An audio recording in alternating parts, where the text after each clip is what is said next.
வணக்கம். நெருப்பு தமிழன். விஜயை கைது செய்தால் எனக்கெல்லாம் மகிழ்ச்சிங்க. விஜய் கைது செய்யப்பட்டால் எனக்கு ரொம்ப ரொம்ப சந்தோஷமாக இருக்கும். விஜய் கைது செய்யப்பட்டார்னா அவருடைய அரசியல் இப்போ ஏற்கனவே ஒரு முட்டுச்சந்தில் 30,000 பேர் வர்றான் அப்படின்னா இந்த முட்டுச்சந்துக்கு 2 லட்சம் பேர் 3 லட்சம் பேர் வந்துடுவான். ஏன்னா அவரினுடைய இன்னைக்கு இருக்கக்கூடிய செல்வாக்கு கிட்டத்தட்ட பல மடங்கு உயர ஆரம்பிச்சிடும். அவர் சிறைச்சாலைக்கு போகணும், அவரை கைது பண்ணணும். ஆனால் இந்த திமுக கைது பண்ணாது.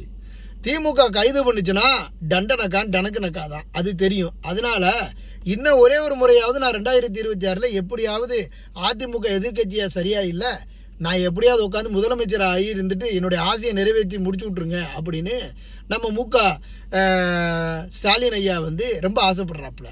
அதனால தான் விஜயை தொடுவதற்கு ஒரே பயம். இப்போ விஜயை கைது பண்ணிட்டு போனாங்கன்னா என்ன, விஜய் என்ன இருட்டறையில் அடைப்பட்டு செக்கிழுத்து சிறையில் அடைக்கப்பட போகிறாரா? இதெல்லாம் ஒன்றுமே கிடையாதுங்க.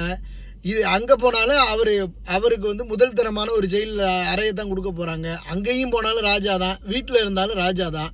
ஆனால் கைது செய்யப்பட்டா தமிழகத்தின் ராஜாவாக, தமிழகத்தின் 2026 முதல்வராகவே மாறிவிட முடியும். அந்த ஒரு சூழ்நிலைகளும் உருவாக்கப்படலாம்.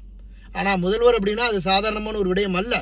அதற்கான வாய்ப்புகள் இல்லைனாலும் கைது செய்தால் விஜயினுடைய செல்வாக்கு கூடிவிடும் அப்படிங்கிறதுக்காக இந்த திமுக அரசு கைதெல்லாம் விஜயை மட்டும் பண்ணாது, விஜயை பற்றி அவதூறாக பேசாது.